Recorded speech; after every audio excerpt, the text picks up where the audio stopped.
I'm alive. I'm alive, free, and in good spirits.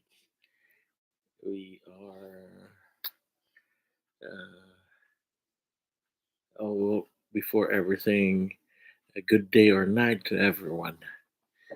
Now, there's a continuing saga of the U.S. and Israel bombing Iran. I can understand they don't really want uh, Iran to become a nuclear power. Well, that's another story, and I hope that the uh, conflict should end pretty soon. Nobody wants to get annihilated just because. I mean, the top leadership of Iran has been taken away, so there should be somebody from the free Iran Iranian people who will be able to step up and free Iran from the clutches of a dictatorship that lasted almost 40 years. Okay, anyway, in our case, most of the politics of the Philippines is, uh, uh, uh, you know, geared towards uh, attack on the person or attack on uh, uh, personalities and not on the issues. Yeah. For example, when a vice president, the current vice president of the Philippines, uh, goes to The Hague to attend to his father's whatever on the well constantly uh, uh, constant visits, that doesn't constitute being vice president of the Philippines. She's vice president of her father. What does it mean?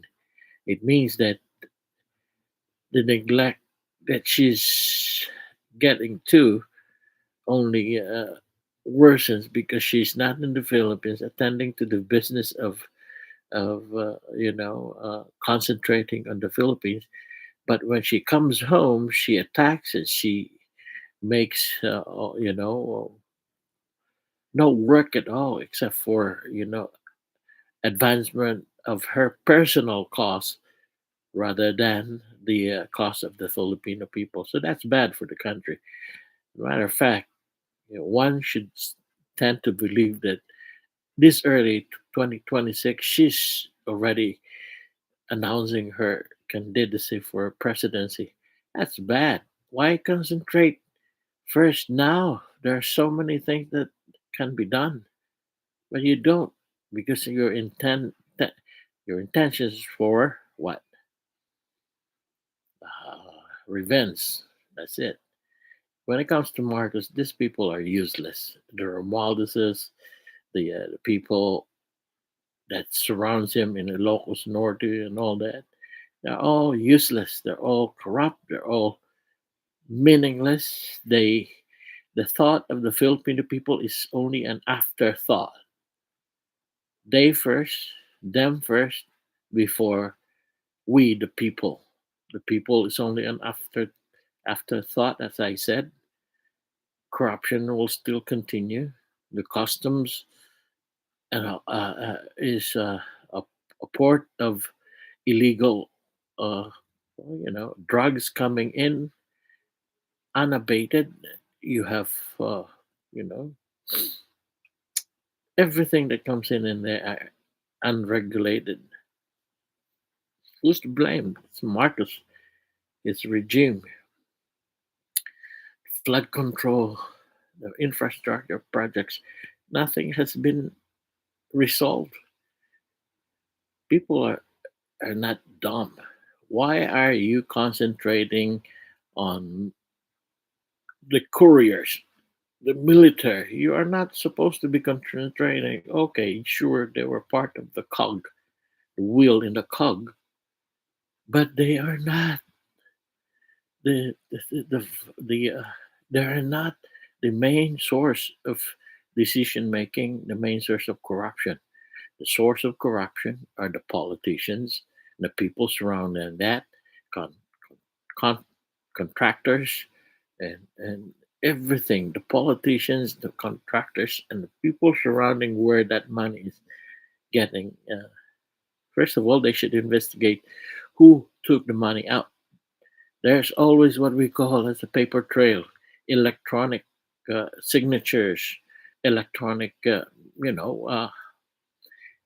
those bundles of money did not come out just like that.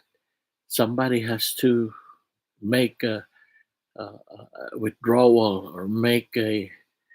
Those are people that needs to be investigated. Who ordered them to take all the money? And in a sense, the root causes would always be traced to the electronic signature or electronic uh, trail of the transactions. Okay, now please concentrate on that and not the personalities involved. Sure, these are all personalities from Marcus to all the contractors disguise or the courier. But the end result is this will not stop if you cannot convict. The faith and trust of the Filipino people will not be restored until you convict all these criminals from the decision makers, and the people who were entrusted with the money, the contractors, the politicians who made signatures. You can all trace that on telephone calls, laptops, or internet transactions that these people have made. And, and ultimately, everybody who is involved in this corruption should be taken out. But what else do we have in here that makes it so complicated for the Philippines to grow, to progress, and it will sit in that position, never coming out, even though the uh, uh, the Filipinos are mightily, blessed with natural resources, uh, all the precious metals and the metals that are used for industries. The raw materials are in the Philippines. You have industries. You also have uh, a monthly income of about $9 or $8 million from remittances from the Filipinos abroad. That's enough to to actually make the Philippines great. But sadly, the more I mean, the as I said before, the corruption is both an art and a science in the Philippines. And if one does one corruption, the other will follow because how about me? I need some money too. I have made an example like, a tricycle driver, knowing that you are not familiar with the route, would charge you from, say, for example, in my case, I know that the distance was only like 15 pesos to pay, but because I had to cross a street that's not the route, I was charged 50 pesos. I don't really care. That's corruption. He could have just said, "No, sir, we're not allowed to go to that area. It's illegal." Or, "Yes, sir, I can do this, but Just to remind you, this is a one time only because we cannot go on the. And I'll give you a ride to that place. Same price, 15 pesos. But no, that alone constitutes corruption. And then the taxi driver, the guy on the counter would always say, like for example, I was applying for my field health card. Sir, this is the line for senior citizen. It happens to be a senior citizen. And then there's an extra. I know there's no filing fee, but he asked me for 15 pesos. I gave it. I didn't know what it was for, but it's another corruption. So many things happen in the Philippines. That red tape and that causes a lot of, you know, a lot of international uh, business entities to rethink about doing business in the Philippines. I remember it once before when I was abroad. I could see all these products made in the Philippines. Sony, uh, the telephones, the cordless telephones. Wow, I said this is good. Then I asked, where was this coming from? It was coming from the Bataan export processing zone. So it was good business at that time. But then all of a sudden, Summit got out of there. Number one, too many people to talk to for the business licenses and all that. That was number one. Number two was workers became so greedy and they started union strikes and all that. That defeated the purpose of an export processing zone. Number three, and then this is aside from having those cumbersome paperwork to do, they had to deal with uh, officials, government officials, and all that for uh, earnest money or money that grease out so that the business would be flowing. So those three really uh, uh, killed the export processing zone. That was 30 years ago. And then, in order for the Philippines to grow and become a get out from that mess of being a stagnant economy and a stagnant country, stop all export. I mean, stop all imports, including rice. Some 50 years ago, there was no import imported rice. It was it was good enough. All of a sudden, people became lazy and farming became a secondary or afterthought, and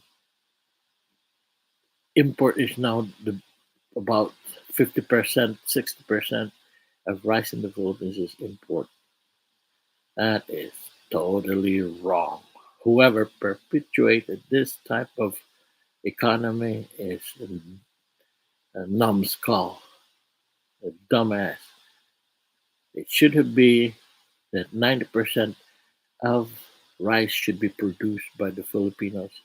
And Filipinos can do it. They're not lazy. It's just the incentive of doing business, doing agriculture, wherein there's no incentive to do that. Why would I grow rice when my rice would only end up like 18 pesos to a kilo, wherein I can buy rice for 50 pesos a kilo?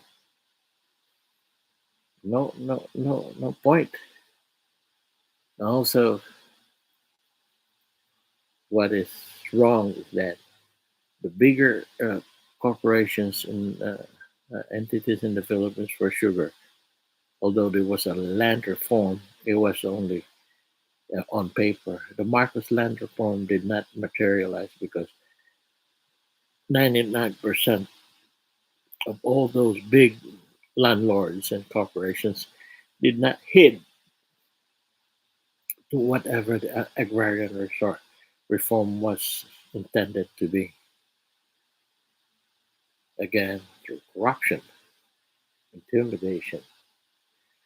So the only way Philippines would progress is do not elect any of these people because you will just be perpetuating the endless cycle of corruption, personal vendettas, and personal, grievances, neglecting what is more important: the Filipino people.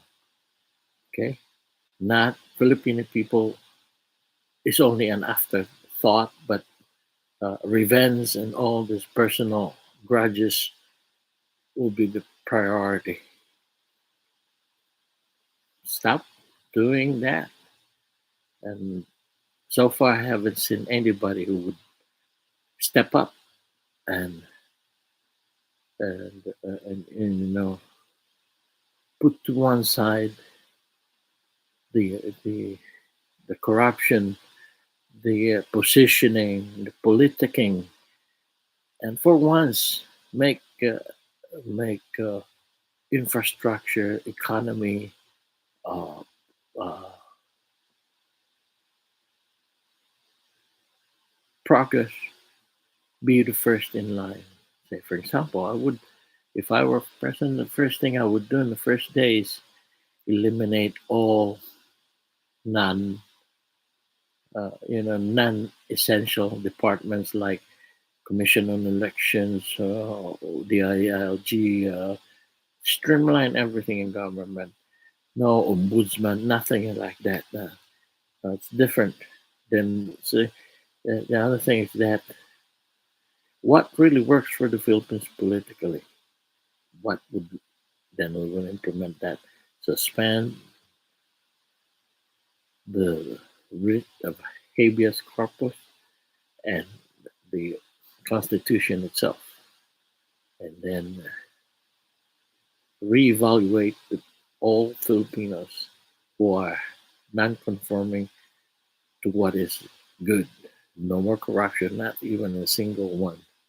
If somebody, if somebody uh, becomes one, they will be rehabilitated and will go to a rehabilitation center. I don't really care if there are 11 million of them in a rehabilitation center. They can only go out once they have been rehabilitated. That's all. That includes everybody: Muslims, NPAs, right, left, forward, and whatever. Things has to be reset in the Philippines. Everything has to be reset. No money will go out on the first day that is not through my signature. Anything else, I don't care if there are 1,000 signatures I have to do in one day, but I will make sure that where that money is going to will no longer go to the pockets of Filipinos. Okay, hospitals, gosh, a universal hospital can be done in the Philippines. What? There's only 130 million of you,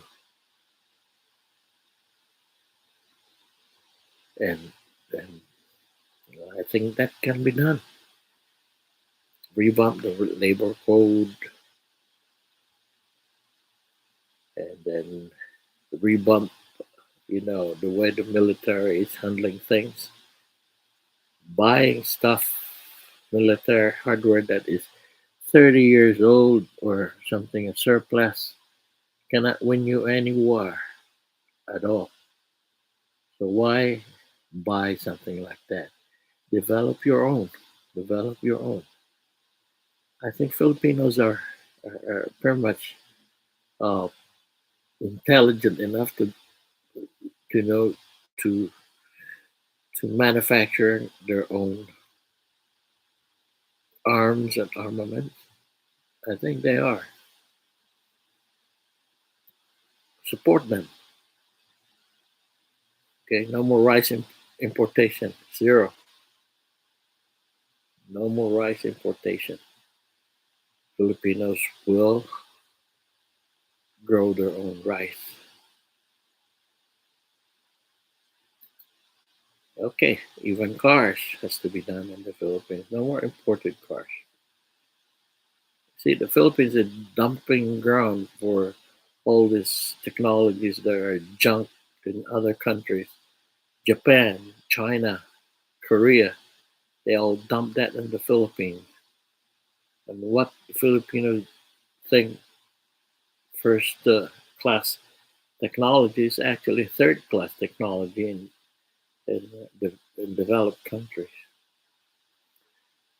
So the one thing that I need to emphasize even more today is end this personal vendettas, end this corruption. The personal, you know, uh, uh, revenges are not good for the Filipinos. Filipinos suffers because there's nothing done from fighting, personal fighting or political fighting in each other. The Filipino people suffer because they are on the wings. They are going to be waiting of who is going to win and who is going to be good enough to make roads happen, to make hospitals, classrooms, bridges, a telescope that can see the stars, even machinery for farming that can be done by the Philippines. I honestly believe that Filipinos are very intelligent enough to do that. And also, there's the natural resources, the minerals, the the, the, the Philippines is very rich in natural resources, gold, silver, chromite, copper. Yet we let other countries, other entities exploit this natural resources and all that, including gas and oil, and then it comes back to us. We pay for them as refined products at a much higher price. They uh, they buy our products, gold, silver, iron, and all that, at a very low price. And when they come back as finished product, they double the price.